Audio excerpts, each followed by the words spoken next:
Kaixo eta ongi etorri egun berri batera, gaur urriak 16 astelena da eta asteari hasiera emateko Javier Mangado kolaboratzailea izanen dugu gurekin.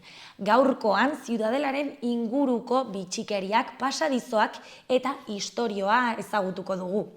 Baina lehenik eta behin goazen betiko dukiarekin.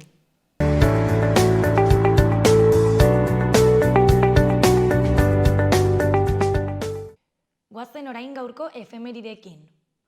Gaurko egun batean, baina 1813an, Leitspinen-Leitspitzeko gudua izan zen.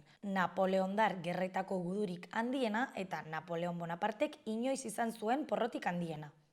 Urte batzuk geroago, 1934an, komunista txinatarrek martxa luzea hasi zuten. Mao Zedongek alderdiaren gidaritza lortu zuen garaia. Egun berean, baina 1968an, Nazioarteko Komite Olimpikoaren lehendakari zen Aberi Brundagek, Tommy Smith eta John Carlos atleta afroamerikarrak bota zituen apartheidpean zeuden Amerikar Estatu Batuetako beltzen eskubide zibilak aldarrikatzeko protesten ikur izango zena egiteagatik. 1938an ez zen inongo arazorik izan nazien saludoarekin. Eta bukatzeko 1983an Lasa eta Zabala errefuxiatuak bahitu zituen Galek Baionan. Ikusiko dugu aste honetako agenda. Asteartean Flobin mitologiako ipuinekin, Barainengo liburutegian ipuin kontalaria. Xabi Flamarike ipuin kontalariarekin, Flobin mitologiako ipuinekin. 4 urtetik aurrera Barainengo liburutegi publikoan arratsaldeko 6etan. Asteazkenean irakurle taldea. Emakumeak arraza eta klasea. IPES Fundazioaren eskutik irakurle talde irekian Angela Davisen emakumeak arraza eta klasea liburua izango dute hizpide. Sakonean itsasoa ikusten da liburuaren aurkezpena. Patxi Zubizarreta sakonean itsasoa ikusten da liburuaren egileak egingo du aurkezpena. Miguel Angel Elustondok aurkeztuta. Arratsaldeko 7:30 Karrikirin. Ostiralean batetik ez dokiru akustikoan. Mikel Martinezek eta Patxo Telleriak osatutako bikote artistikoak ez dokiru ikuskizunaren bertsio akustikoa eskainiko du Txantreako Saletarren antzokian. Emanaldia arratsaldeko 8etan izango da eta sarrerak 6 euroren truke eskuratu daitezke. Bestetik Basotik itsasora. Basotik itsasora dantza ikuskizuna eskainiko dute SCNO-bik eta dantzatzek. Sorkuntza koreografikoa eta zinema uztatzen dituzte formatu berritzaile batean. Saio berean ikus-entzunezko emanaldi batez gozatzeko aukera eta dantza ikuskizun baten antzezpena. Antsoaingo antzokian eskainiko dute arratsaldeko 7:30 7 eurotan. Larun batean batetik berrerabiltzearen artea. Urriaren 21 arratsaldeko 5 eta 8 bitarte berrerabiltzearen artea tailerra egingo dute biltokin. Sortu zure poltsa erabiltzen ez dituzun prakekin 12 eta 16 urte bitarteko gazteei zuzenduta 5 euroan. 12 plaza daude, beraz izen ematea beharrezkoa da. Izen emate ordena errespetatuko da. Bestetik, NBT 23 final laurdena Leitzan. Leitzako herri aretoan egingo dute Nafarroako bertsolari txapelketa final laurdena, arratsaldeko 5:00. Eneko Lazkoz Martinez, Josu Sanjurjo Alzuri, Bitxori Elizalde Soto, Endi Kalegarra Nuin, Satz Karasatorre Martinez eta Fernando Ziganda Urdanpileta izango dira parte hartzaileak. Gai hartzailea Ander Aranburu Arriola izanen da.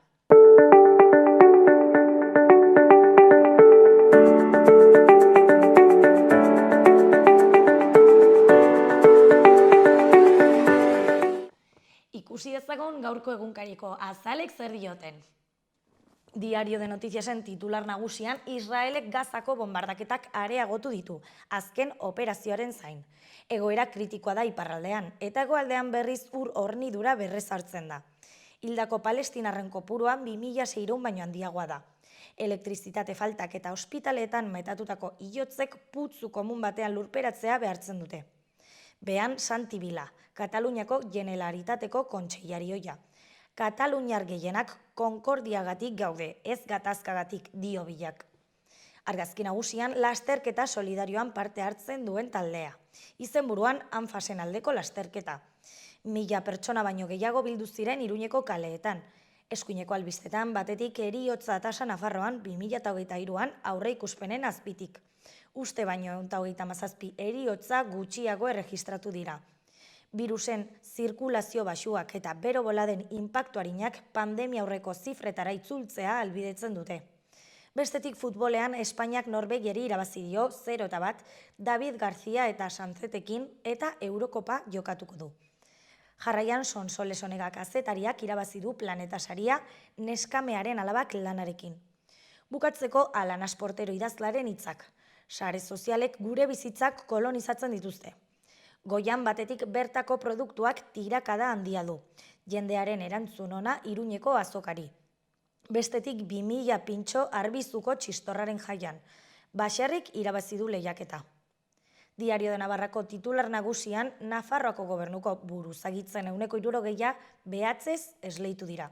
1549 buruzagitzetan irizpide diskrezionalak aplikatzen dira.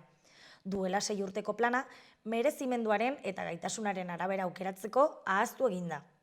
Eskuinean liburu ardoa, foru gobernuan jasotzen dituzten opari nagusiak. Lehendakariak, kontseilariek eta goi kargudunek produktu gastronomikoak eta plakak ere jasotzen dituzte. Argazki nagusian, Gazako hegoaldeko familia osoak beren etxe bizitzak utzi dituzte Israelek Frankaren aurka egindako erasoen ondoren. Titularrean, Gazako biztanleriak masan ihes egiten du. Bidenek zuhurtzia eskatu dio Israeli. NBek Frankan desplazatutako pertsonak 1.000.000 batean kalkulatzen dituen bitartean. Bukatzeko goian Sonsoles Onega Planeta saria. Futbolean Espainia Eurokopara David Garciarekin. Garako titularrean Israelek zigor kolektiboa indartzen du eta zalantza epelak sortzen ditu bere aliatuen artean. Larrialdi humanitarioak eztanda egiten duen bitartean, gerra krimenek, inbasio batek biderkatu lukeenak, eta gerra beste fronte batzuetara edatzeko arriskuak diskurtso ofizial batzuk nabartzera behartzen dute. Argazki nagusian, huts egindako karea, lekuko bertsatu bat eta hildako polizia bat aretoan. Lasa eta Zabalarekin gertatukoari buruzko egia, osatu gabea, kare biziari eta Guardia Zibilak ezarritako isiltasun mantu lizunari erauzi zioten. 40 urte geroago komeni da ezerrez ahaztea, ez da xehetasunak ere. Ezkerrean, Elgak tasen bilketa enpresa handietara egokitzen du. Politikan Matutek ambizioa eta ausardia eskatu dizkio Sánchezi. EH Bilduk ultraeskuina galditzeko hitza eta hautetsontzian agindua betetzen dituela adierazi zuen Oskar Matutek. Behan, Iker Bizkargenagaren erreportajea, tituluan D eredua berrasmatu eta orokortzeko helburuarekin. Bukatzeko Urtzi Urritikoetxearen analisia. Ganberako blokeoa nabarmen uzten ari dira errepublikanoak. Amaitzeko Euskal Herria irratian, berri nagusian, Frantziako atea itxita egongo da gaurtik ostiralera. Atearen birkaitz zelanak direla eta oinezkoentzako eta ibilgailuentzako sarbidea itxita egongo da ostiral arratsaldeko 7 arte. Beste berrian, Palestinaren aldeko aldarria Iruñetik nazioartera. Palestinaren aldeko eta Israel egiten ari den txikizioaren aurkako manifestazioa egin zuten larunbatean Iruñean. Jendetsua izan zen. Bukatzeko gaur hasi dira gripearen eta COVID-19 aurkako txertoa jartzen. Nafarroako Osasun Departamentuak gaur hasi du gripearen eta COVID-19 aurkako txertak eta 60 urte edo gehiago dituztenen artean.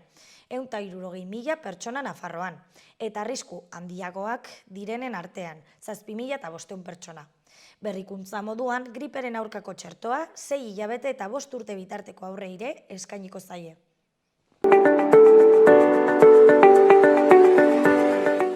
Gaurko eta biharko eguraldia entzun dezagun orain. Astelehenean tenperaturak gora egingo du. Haizea hegoaldetik finkatuko da eta temperatura goxoa izango da. Maximoak 22 eta 25 gradu ingurukoak izango dira. Zeruan hodeiak eta ostarteak izango dira eta arratsaldetik aurrera hodei gehiago izango dira. Orduan erdi mailako hodeiak eta goi hodeiak agertuko dira eta zerua estaliko dute. Arratsaldean brisa sartuko du kostaldean. Asteartean hego haizea zakartu egingo da eta temperaturak gora egiten jarraituko du. Haize bolada gogorrak eta oso gogorrak espero dira leku askotan, batez ere arratsalde gau partean, eta Kantauri isurialdeko temperatura maximoak 26 eta 28 ingurukoak izan litezke. Mediterraneo isurialdean apur bat beherago geratuko dira. Zeruan hodei ugari egongo da goizaldean eta egunaren hasieran, eta ostarteak irekiko dira eguerditik aurrera eta arratsaldean. Baliteke egunaren momentu batean han-hemenka tanta solte batzuk botatzea.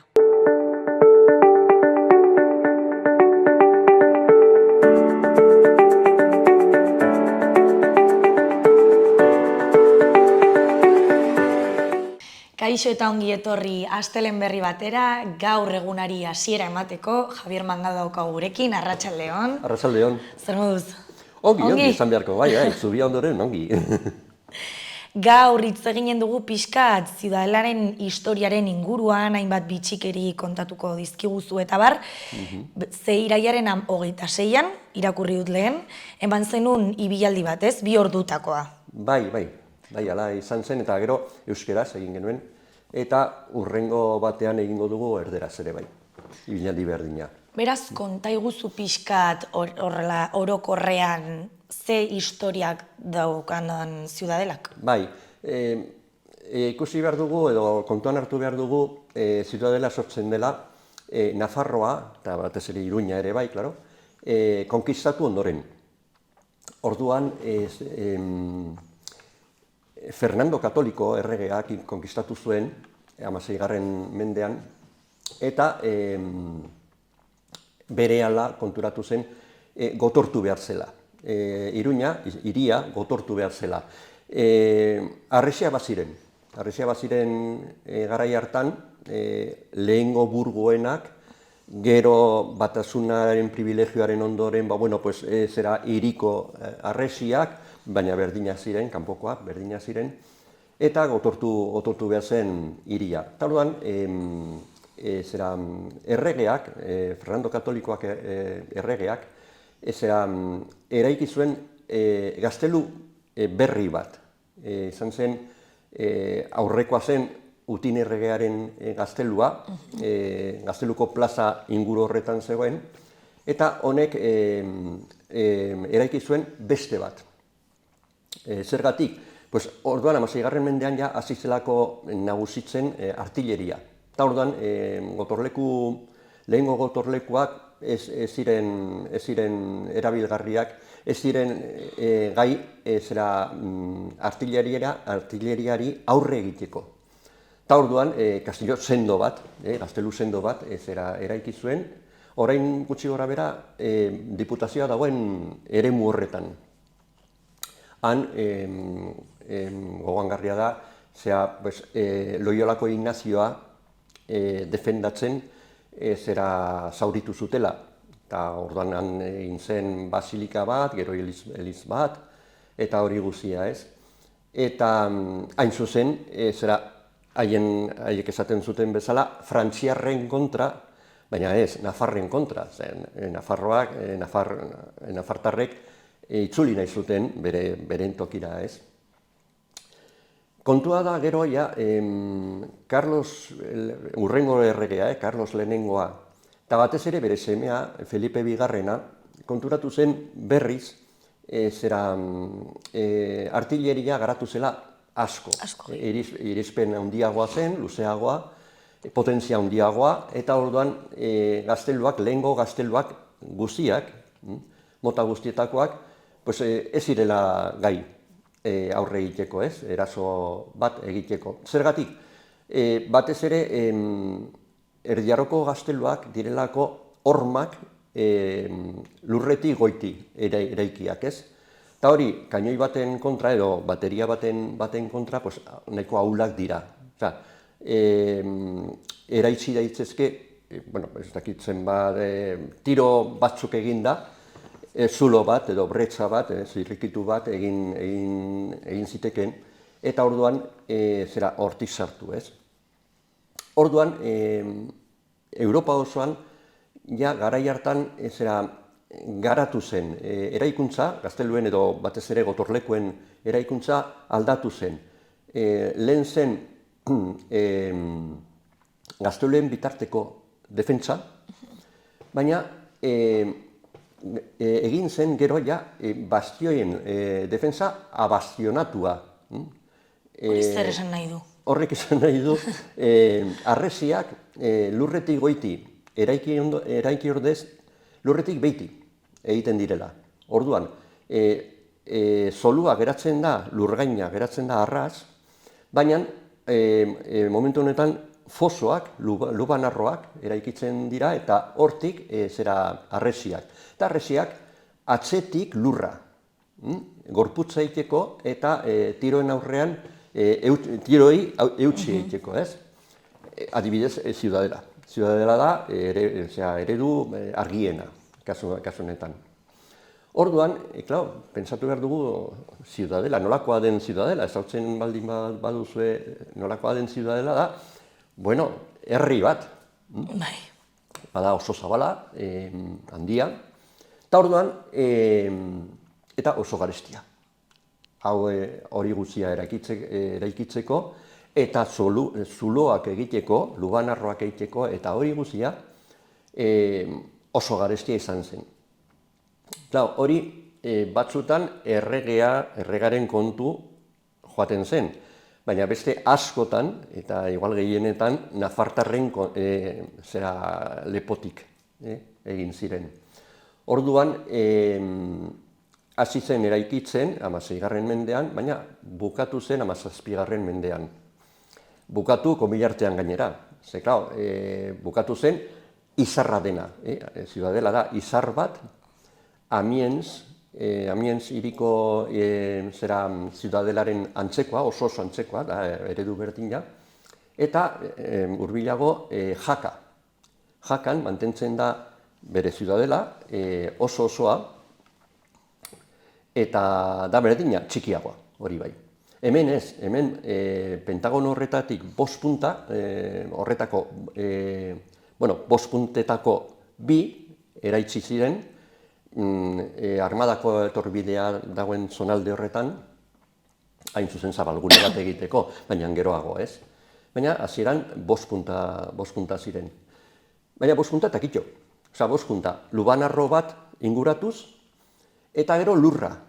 Orain glaziz esaten da, Gaztelu Gibela, Buelta al Castillo, hori guzia, lautada zen,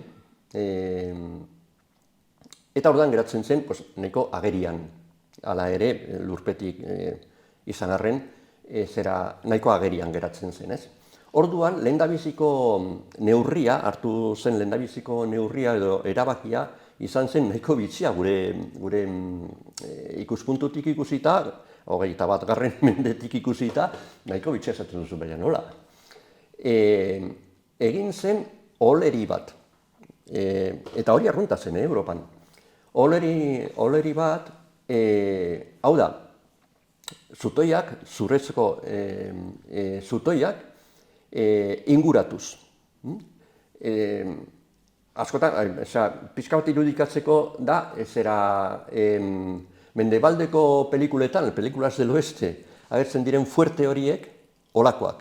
Baina, olako fuerteak edo gortorlekoak ziren txikiak, eta hemen pentsatu, inguratu hori guzia. Baziren metroak eta metroak. Horretarako zura behar da. Nondik? Nafarroako basoetatik. Eta ordan oso kaltetuta geratu ziren. Batez ere, Goñi Ibarreko basoak, jaia porrotegina geratu ziren. Gero, eraiki beharra, langileak behar dira. Nongo langileak? Hemengoak. Hemengoak, noski. Orduan, ordainduta bai, baina ordainduta gutxi eta berandu.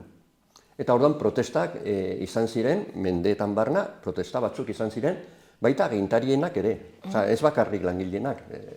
Esateko, Nafarroa, zuek porrot egiten ari zarete Nafarroarekin, ez? Ez dago dirurik geratzen, pentsatu, dokumentuetan, olako protesta batean, agertzen da, literalki, algunos de los, ez bakarrik herriko jendea, nobleak ere bai, algunos de los navarros han tenido que vender hasta la caballería y la manta.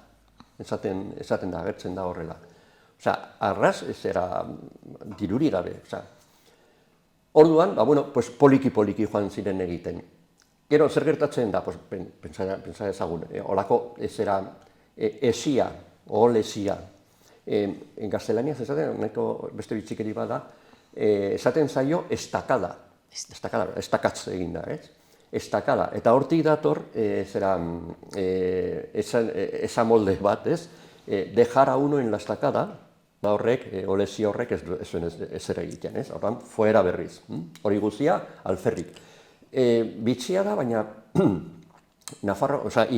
Iruñeko gotorlekuen garapena beti ibili da artilleriaren garapenaren atzetik.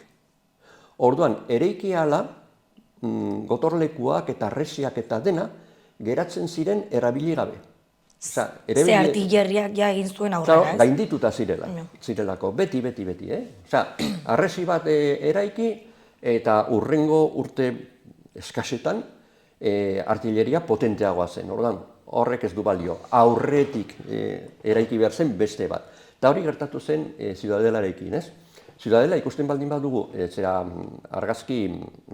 goiko argazki batekin, argazki aereo baten bidez, ikusten da Pentagona. Baina inguruan ikusten dira beste hainbat, gotorleku txiki, errebellinak esaten direnak, kontraguardiak, hori dira harresi txikiak, aurretik, eta medialunak, eta badago, mota guztietako gotorlekuak aurretik. Eta, 16. mendean, 17. mendean bukatutzat eman baldin bazen eraikuntza, jarraitu behar zen, gero errebellinak, 5 bastioi daude, bastioien artean errebellinak, harresiak defendatzeko, bastioiak dira puntak. Orduan, 2 punten artean badago harresia, ez? Harresi hori defendatzeko, errebellinak, beste gotorleku txikiak, orain Iruñan geratzen da bakar bat, eta da San Bartolome. Horrien nantzeko 5. Pentsa ezagun. Gero, bitxia da ere bai, 5 puntakoa baldin bazen, pentsa ezakegu, baina Ziudadela hiriaren ondoan dago, hortik 200 metrotara, eskaz. Pentsa ezagun, Alde Zaharra, San Anton kalea eta horiek nahiko gertu daudela, ez? Orduan, zergatik eraikin barnealdeko harresiak? Agintariak ez zirelako fido nafartarrekin, pentsa ezagun, konkistatuak izan ginela, orduan edo zein momentutan matxinada bat antola liteke, ez? Eta horregatik Ziudadela eta Alde Zaharraren artean eremu hori, takonera izenekoa, ez da gaur eguneko takonera, zabalago baizik, hor ezin zen deus eraikin, deus, ez etxerik, ez kortarik, ez deus, ez zuaitzik landatu. Orduan, hori zabal-zabal egon behar zen, urrundik ikusteko, espada. Hori ezen gertatu hemen bakarrik, zonalde hori utxik ustearena, da lege baten ondorioa. Eta lege hori zen la ley de zonas protegidas. Eta lege horrek zer zioen? Espainia osoan, Espainia eta Europan. Eta zer zioen lege horrek? Ezin zela, gotorlekuz gotorleku edo hiriz hiri, baldintza geologikoen eta geografikoen artean ikusita, ezin zela eraikin, ez etxerik, ez etxe sendorik batez ere, ez kortarik, ez deus, ez da landatu ere. Hain zuzen hori, ikusmena zabala izateko. Batzutan zen zonalde bakarra, beste batzutan 2 eta gehienetan 3 zonalde. Hurbilena zen arras usteko beharra, gero, bigarren batean, nolabaiteko etxe adreiluzkoak, tiro batekin, kainoi tiro batekin desegiteko modukoak, babesik ezartzeko, etxaiek, eta luzeago, bazen etxe sendoxeagoak ez asko, eta landareak ja, zuaizkak batez ere, zuaitzak ez, baina zuaizkak bai, eta hola. Gehienetan, pentsa ezagun, zonalde horiek betetzen zituzten kilometro terdi, gutxi gaur bera. Pentsa ezagun, Ziudadelaren inguruan kilometro terdi, asko da, Asko. Horan, kanpora begira, kilometro terdi bai, kilometro eta erdi, hori zein da, motzago da, baina Iturramosoa, Donibane osoa, eta La Milagrosa ingurua. Auzo hori dago gertuena, dago 300 metrotara, jaitsiera, zan nahi dut. Iruña da meseta bat. Ordan, jaitsiera horiek ziren muga, printzipioz. Zer gertatu zen, orain, komentatzen baldin badugu pixka bat kanpoko aldea, ez? Zer gertatzen zen, hori, artilleriaren garapena dela eta gero eta urrunago kokatzen zirela kainoiak. Orduan, gero eta urrunago egin behar zen defentsa. Gainera, meseta izanik, etxaiek hartu zezaketen zera babesa sakanetan, barrankoetan. Eta hortik, tiro paraboliko bat eginez, gainditu Ziudadela eta bombardatu Iruña. Orduan, zer egin behar zen? Eragotzi kainoiak sakanetan jartzia. Baina, klaro, zenbat eta Ziudadelatik urrunago, gero eta eremu zabalago da babesteko. Eta orduan, gero eta komplikatuagoa ziren gotorlekuak eta arresiak eta dena. Orduan, baziren plangintza batzuk, hain zuzen, errealitatera eramanez zirenak, zorionez bezala, Iruña arrasestututa geratuko zen eta hiri txiki bat egina. Iturrama osoa betetzeko. Gero, Donibane gehiena betetzeko. Eta gero, Milagrosa auzoa, Motzuelo eta hori badago sakanen bertan. Orduan, han erabaki zen eta hori bai egin zela, ze hori zen premiazkoena, Fuerte del Príncipe, printziaren gotorlekua. Fuerte del Príncipe izan zen, gaur egun ja ez dago. Badago aztarna batzuk, baina ez dago. Jarri zen Gorabera izeneko eremu batean. Gorabera, Goroabe. Iruña ezagutzen duzuenok, jakingo duzue, Goroabe zonaldea, ez?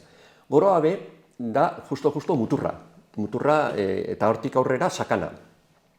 Eta gotorleku horrekin, babesten zen, estaltzen zen se deskubre, militarrek esaten duten bezala, sakan osoa Zaragozako etorbidea jaisten den aldapa ura.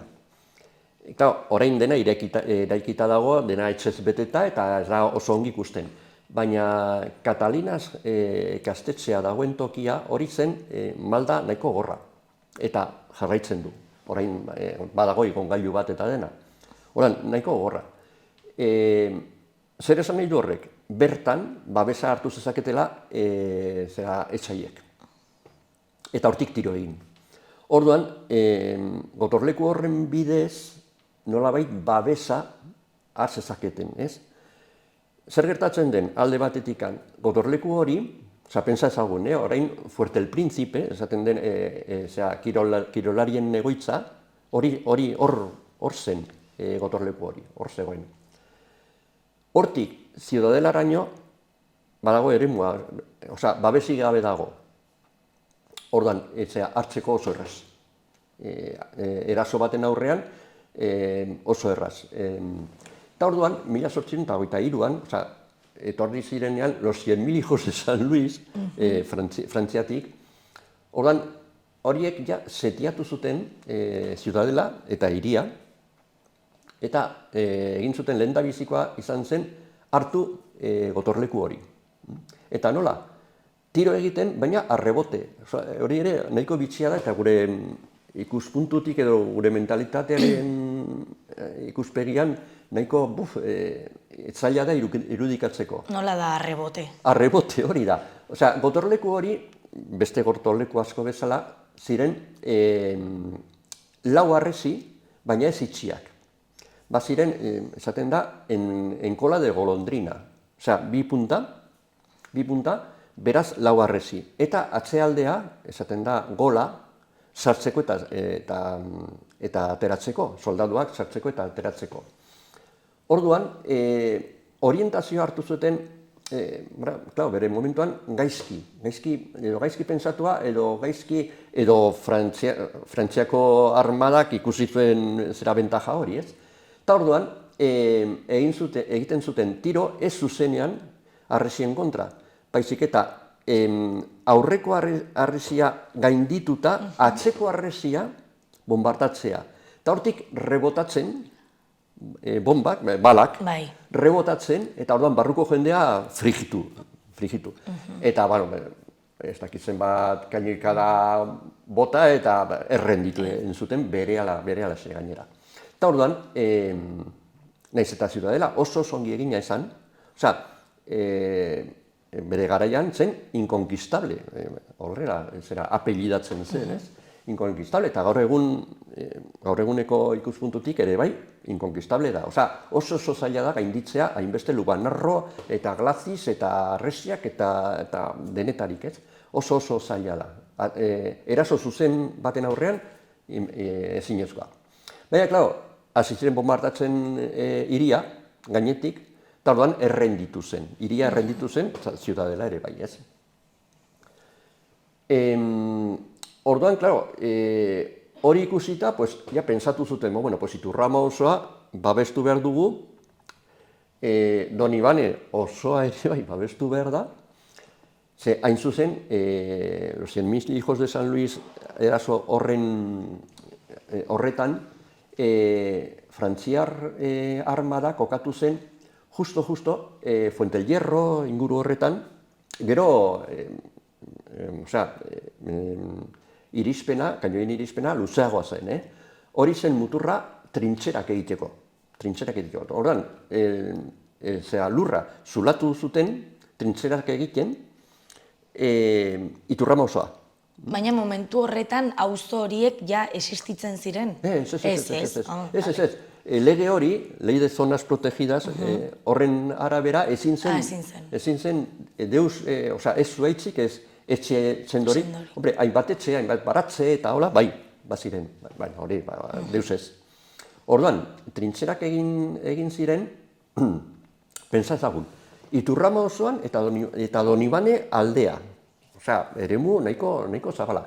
Eta trintxerak ez ziren egiten, gaur egun pentsatzen dugun bezala pelikuletan ikusten direnak eta holako, zulo bat, lubanarro txiki bat, foso txiki bat, eta hortik salto egin eta zuzenean eraso egin. Ez, sigizaga. Egiten ziren sigizaga. Zertarako, tiro zuzenak, ziudadelatik egindako tiro zuzenak ezarrapatzeko lerro zuzenean, baizik eta zeharka.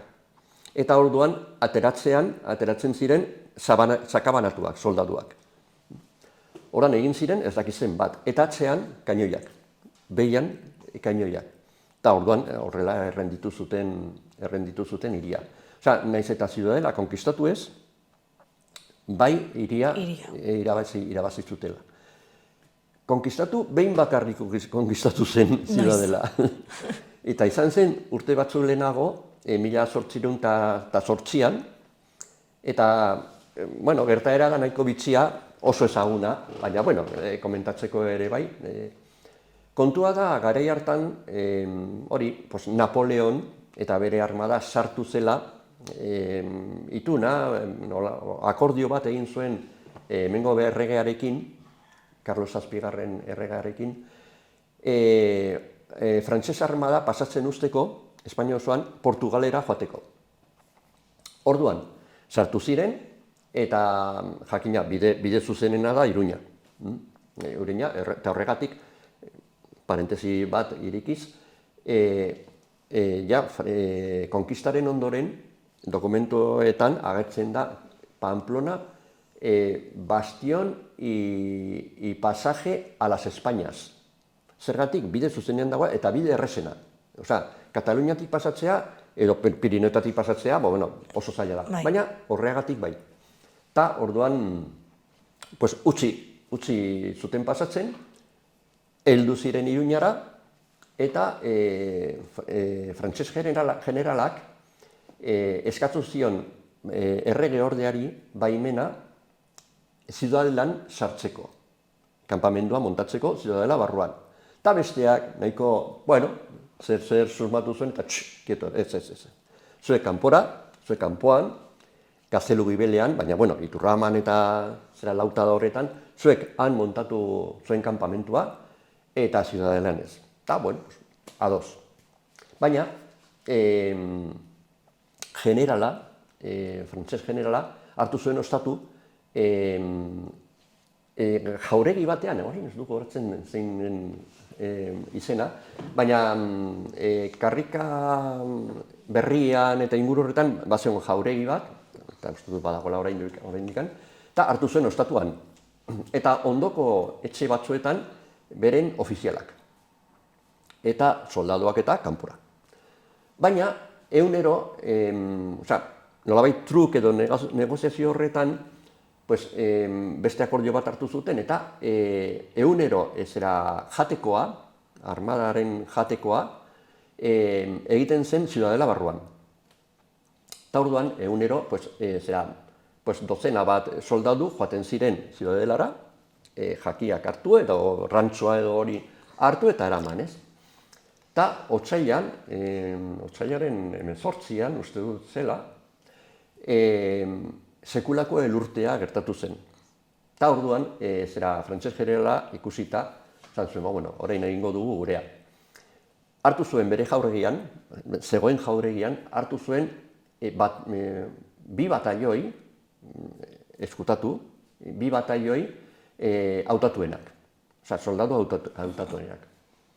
Eta hor, biharramunean, goizean goiz, joan ziren, 12 bat soldadu, hautatuenak ere bai, eta, hotza dela, elurtea zela, total, ez era kapote, kapa handi batzuekin, eta azpian, barruan, fusilak.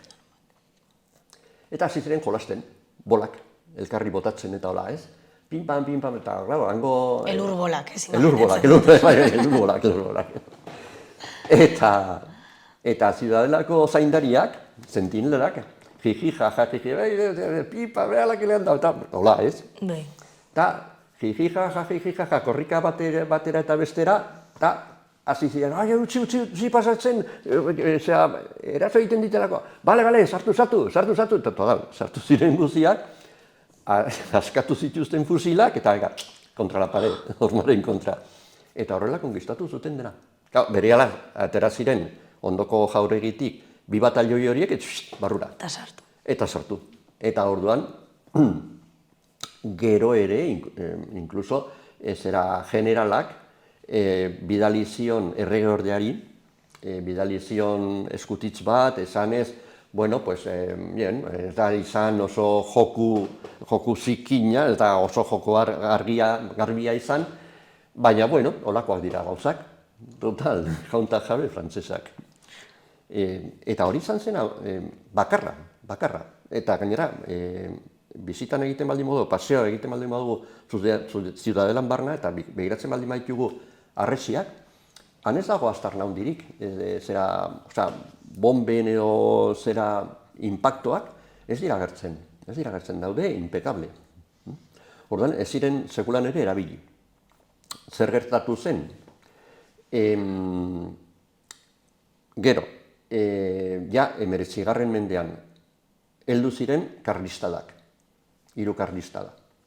Eta batean, karlistek konkistatu nahi zuten Iruña liberala baizen. Eta orduan setiatu egin ziren inguruan, jarri ziren, eta ezkabamendian kokatu zuten bateria handi bat, kainoiak, eta handik bombardatu hiria, bombardatu zuten hiri osoa. Total, Ziudadela eta harresiak eta historiak ezertutako ez zuten balio. Ez zuten konkistatu, azkenean, sitioa altxatu zuten, laguntza heldu zen eta hola, baina bai bombardatu eta esan zen, Iruñan pairatu ziren hilabete batzuk, 3 hilabete luze, gozez eta jaten arratoiak eta denetarik jaten zen. Nahiko gozete handia izan zen momentu horretan talarri. Baina nala ere askatu zuten azkenean. Ta hori ikusita, pentsatu zen, total, naiz eta garatu gure gotorlekua, gure harresia, gure dena, hobetu eta perfekzionatu eta ez du ezertarako balio. Gainera, hortik, pentsa ezagun, pues, 30-40 urtetara ja hasi ziren hegazkinak erabiltzen gerretan. Eta orduan, deustarako, ez? Orduan erabaki zuten, 20. mendearen bukaeran, erabaki zuten, babestu behar duguna ez da hiria, eta ez da lautada, baizik eta eskaba.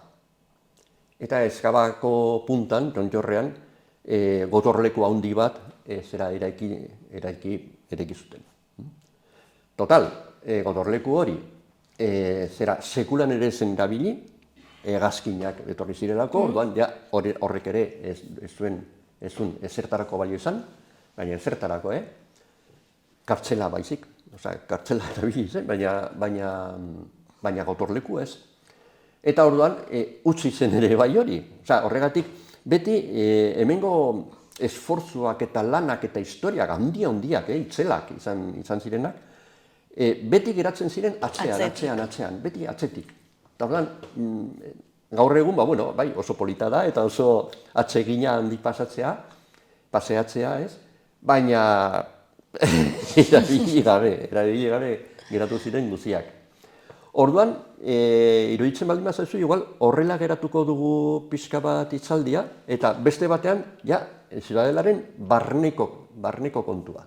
Gaur kanpokoa eta hurrengo gunean barnekoa.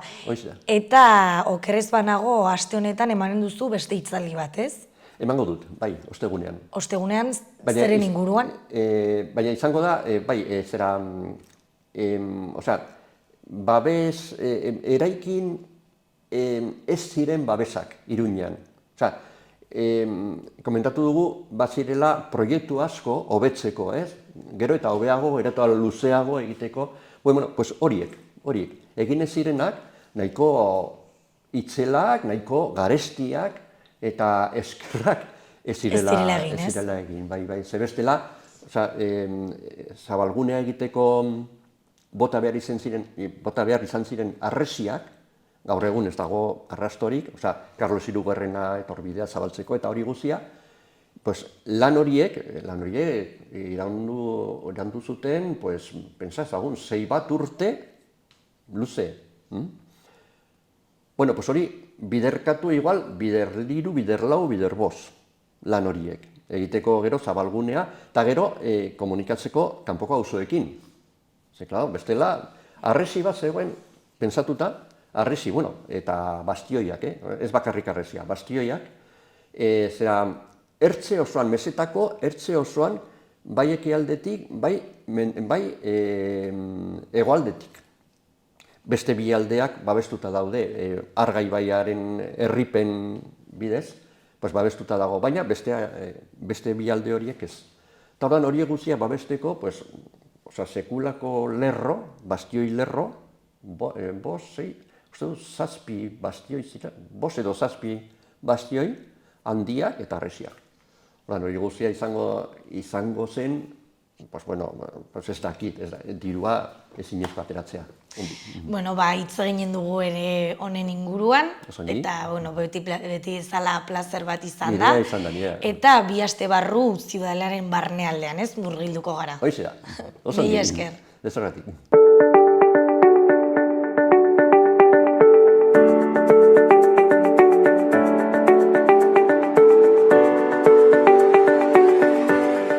Iruñeko azken albisteak ikus ditzagun. Batetik Frantziako atea itxita egongo da trafikoarentzat eta zirkulazioarentzat astelehen honetako goizeko 8:00 urriaren 20ko arratsaldera arte. Taula eraisgarria altxatzea eta jeistea ahalbidetzen duten elementuen esku hartzearen bigarren fasea hasiko da. Esku hartzearen bidez elementu hori eta ura geldiarazten duten euskarriak eta pasabideak lehengoratuko dira. Eta aldi berean, baoa ixten duen egurrezko atea birgaituko da. Obren bigarren fasea da, irailaren 26tik 29ra, dertxe maniobrako hainbat elementu, kontrapisuak, poleak eta kateak desmuntatu ondoren. Frantziako atea Iruñera sartzeko 6 ateetako bat da, harresiz zinguratuta zegoenean etaren kokalekua eta jatorrizko itxura gordetzen dituen bakarra. Bestetik, Iruñeak Ciudades que Caminan saria jaso du 100.000 biztanletik gorako kategorian oinezkoen begirada hartzeagatik hiri berroneratzean. Izen bereko nazioarteko sareak ematen duen sariak hiriko esku hartze multzo bat saritzen du. Milagrosan arreta berezia jarriz. Epaimaiak oso positibotzat jo zuen erdigunea ez den eta konplexutasun sozial handia duen auzo batean jarduteko apustua, ibilirraztasuna hiri berroneratze proiektu honetarako irizpideen erdigunean jarriz. Iruñeko udalarekin batera beste 4 hiritan ere saritu dituzte emanaldiak, Miajadesen, Villagarcian, Bragan eta Bartzelonan. Eta amaitzeko Iruñeko haurretan eraben, bigarren planak 156 ekintza biltzen ditu hiria haurretan eraben begiradapean birdiseinatzeko. 2023-2027 epegun mugarekin. 24,1 milioi euroko aurrekontua du urtean. Ekintza horiek planaren 3 ildo estrategikoan barruan sartzen dira. Babesa, prebentzioa eta parte hartzea. 2018an Iruñeko udalak 2018-2022 urteetarako haurren eta neraben lehenengo udalplana onartu zuen, non haurretan neraben aldeko udal politika jasotzen zen parte hartzeko mekanismoak antolatuz. Plan horrek Iruñea haurren hiri lagun gisa egiaztatzeko esparru gisa balio izan zuen. Lehenengo plana ebaluatu ondoren, bai barnekoa, bai UNICEF-ena, bigarren plana egiteko prozesuari ekin zitzaion. 2021ko apirilean haur, nerabe eta familien zerbitzua Cowork Kids Iruñeko haurretan neraben bigarren plana lantzen hasi zen udaleko udalarlo guztiekin batera. Baita Nafarroako Unibertsitate Publikoko, Nafarroako Unibertsitateko eta UNEDeko ikaslekin ere. Prozesu hori indartu egin da Cowork Kids eta UNICEF Nafarroako komitearen arteko hileroko jarraipenarekin. 2021ko urtarriletik gaur egunera arte.